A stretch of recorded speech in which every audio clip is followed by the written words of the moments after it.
Et pour les équipes humanitaires, il est de plus en plus difficile de mener à bien leur mission sur place. Certaines se voient refuser l'accès à la bande de Gaza. Illustration avec notre invité du soir. Bonsoir Catherine Le Scolan-Kéry.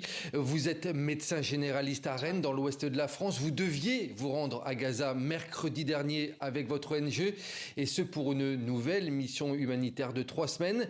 Mais Israël vous en a interdit l'accès. Pourquoi cette décision selon vous? Est-ce que les autorités israéliennes vous ont donné une justification? Israël ne donne jamais aucune raison, n'explique jamais les refus. Il y en a régulièrement. Il y a régulièrement des médecins qui sont refusés pour chaque mission. Mais là, ils ont refusé pour jeudi 21 août. Ils ont refusé l'entrée de tous les médecins de toutes les ONG dans la bande de Gaza.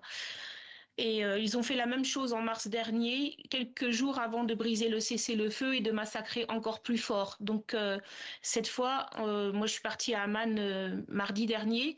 Mercredi dernier, on a eu une dernière réunion de préparation par l'OMS. Et 1 heure après la réunion, on a eu le refus du COGAT. Et c'est un refus... on n'a jamais de raison, jamais de raison. Vous dites Israël ne veut pas de témoins occidentaux qui puissent raconter ce qu'il se passe sur place. Ce sont vos mots. C'est clair, Israël refuse l'entrée des journalistes étrangers dans la bande de Gaza. Nous, on y va en tant que médecins, on est soumis à un secret médical, mais on en sort avec des témoignages. On a des témoignages à faire sur ce qui se passe. Et là, c'est clair qu'Israël ne veut pas de témoins, ne veut pas de dommages collatéraux de médecins occidentaux. Ça leur est complètement égal de tuer des médecins palestiniens, de tuer des journalistes palestiniens, de tuer des civils, mais c'est plus gênant de tuer des médecins étrangers.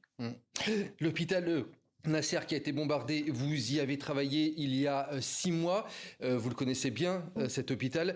C'est là que les médecins humanitaires se rendent généralement à l'entrée à Gaza lorsqu'ils y vont.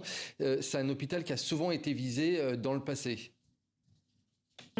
J'ai travaillé exactement à l'endroit, au rez-de-chaussée, à l'endroit où vous voyez les images. Je travaillais aux urgences, je reconnais tous les endroits, je reconnais les escaliers extérieurs que je prenais plusieurs fois par jour. C'est un endroit où tous les humanitaires se retrouvent et ensuite on est dispatché dans plusieurs endroits de la bande de Gaza. Moi, j'étais restée travailler pendant 15 jours dans cet hôpital. Et cette fois-ci, je devais y passer, on devait entrer par Kerem Shalom et ensuite je devais aller à l'hôpital Al-Aqsa à Deir al-Bala. Dernière question, Pour cette mission.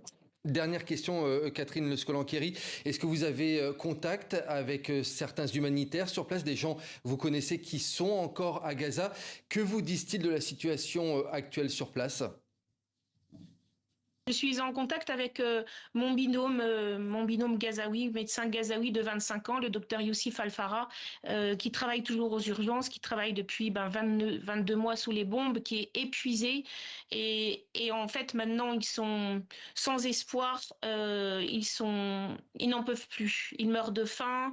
Il y a pas de mots, c'est apocalyptique.